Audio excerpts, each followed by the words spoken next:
We're going to move on to the Southampton Newcastle game, and this is Graham Scott. Now, Graham Scott for me has been one of the surprises of the season because last year I was really worried about him, but he seems to have stepped forward.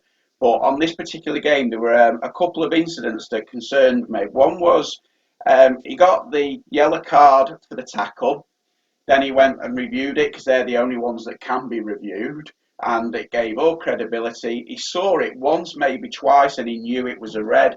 Went and did it. It looked quicker than it was when we're waiting for VAR. Yeah.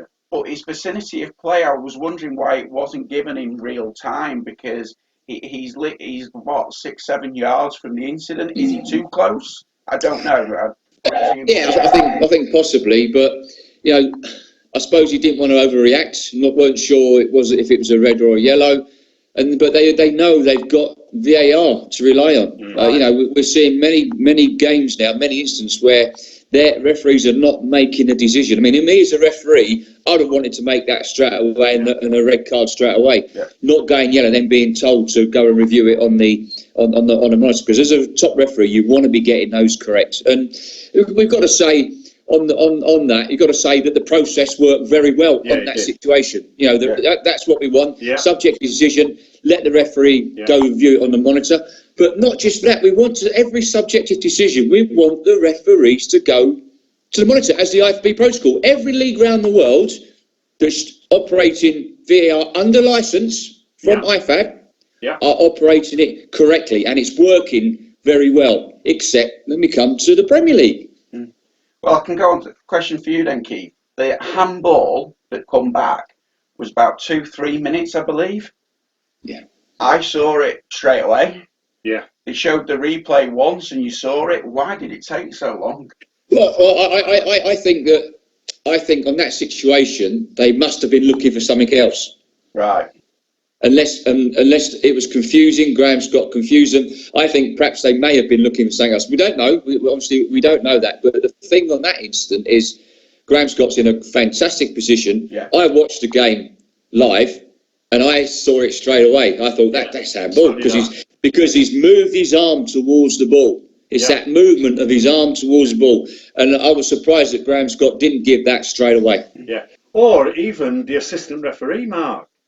I mean, are they not coming in on decisions?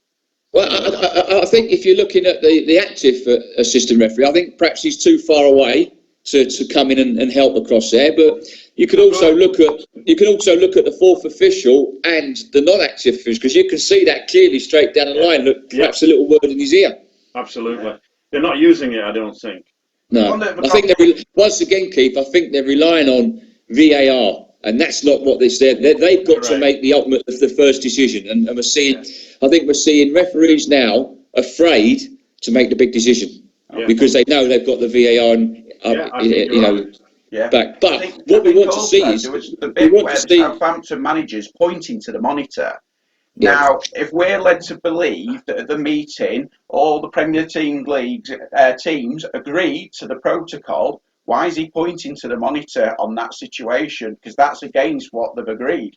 Well, we know that Mike Riley thinks that it's going to take far too long for the referees to view the monitor. We know that's nonsense because we see it in the Champions League. We saw it on Saturday with Graham Scott. It was 20 seconds and away come. It's so important that the on-field referee makes the final call, and all these subjective calls, and even if people don't agree with him when he's looked at the monitor, they would accept it. Yes. They would accept it because it's the referee that's made that final decision. We can say, he's made that final decision, but we don't agree with it, but at least he's gone and looked at the monitor and made up his own mind. That's brilliant. So, on the Burnley-Tottenham game, now this was John Moss, and John Moss has been having quite a solid season, and first half, both Keith and I agreed that he had a pretty decent game first half, and then he had the early penalty spot. But the question I've got, and I think every grassroots, and I'm putting this to you two, because as a grassroots referee, there's no guidance, right? This handball law, where do we sit on it? Because in the Burnley goal, it is clearly struck his hand. There's a crossing, okay, Dyer heads it out, but then it comes in and scores. Where do you take the handball from? At which point does it become an offence? Well, first of all, you've got to say, did you see it? That's the first thing. Because if he'd seen it, then he had a get out clause. I'll give it, but they've not. So now you've got the ball across. Without that ball coming across, without that handling offence and the ball coming across, the opportunity to score would not have been there. So for me, that's a handball. But if you want me to explain and talk about the handball law, then we're going to be here for 24 hours. Because in simplicity, Scrap I'll it. say this, it's the stupidest law that the IFAB have ever brought into the game. Right. Yeah. Because accidental handball situations should not be penalised. I'm dead clear on that. Yeah. I don't know what the gain is. I don't know what David Ellery's thinking was on it. What's your view, Mark? No, I agree with Keith. I mean, I didn't think there was a need to change the handball law. Yes, I could understand it if it hits someone, a centre forward's arm accidentally and then he buries it into the back of the net. Yes, that's fine. But, as Keith said, when it's out there, you don't want to see handball given. But as the law is written at the moment, and we've seen many goals ruled out this season for exactly the same, in midfield and gone on to score a goal. We saw it at, West Ham against Sheffield United at Bramall Lane, the late goal ruled out. I know we've got a Sheffield United fan there, very jumping up and down that it was ruled out, but it's consistency again. Yeah. It's consistency, and if we're seeing goals ruled out for far less than what we saw at Burnley, then that has to be ruled out. What I think no one's come out and said how far back phases of play, how far back they're going to go. That's the problem we've got. But they've not taken that into consideration this season, and they've been disallowing goals. So that going for what they disallowed early on in the season, then that should have been disallowed as well. Mark, I think if they're going to keep it in, then what they should say is if this offence takes place inside the penalty area, penalise it. Yes. I think if it takes outside the box, play on. Yeah, no, and the thing is, it does change our thinking at grassroots because we're relying on these guys. We're relying on you. And yesterday, and I said it to Keith because I had a game yesterday and it was quite a difficult game, but there were a handball in the player's own half, but it was kicked at her. She then puts it completely wide. That ball comes in and they score. So do I go all the way back to the other half to give it? Now, I allowed it based on this. I thought, you know what? If they're allowing that, then they've got to allow this because it's how far back it's happened. And it's just left me completely confused whether I was right or wrong. Do you know, Simon, what used to happen? And I don't think it happens now. Matt would tell you that we used to sit in meetings, right? The referees would have a debate about new laws and application of laws, and then we'd get a consensus of agreement within those referees. Okay. And then they would go out and set the standard. Right. So there's the laws. Yeah. How are we going to interpret them? Let's have all the referees interpreting them the same way. And the only way you'll do that is for Mike Riley to get his referees together and say, right, this is how we're going to operate this particular law. And then what he has to do, he then has to go back and say to the media, this is how we're going to operate this law. None of that don't take place any longer.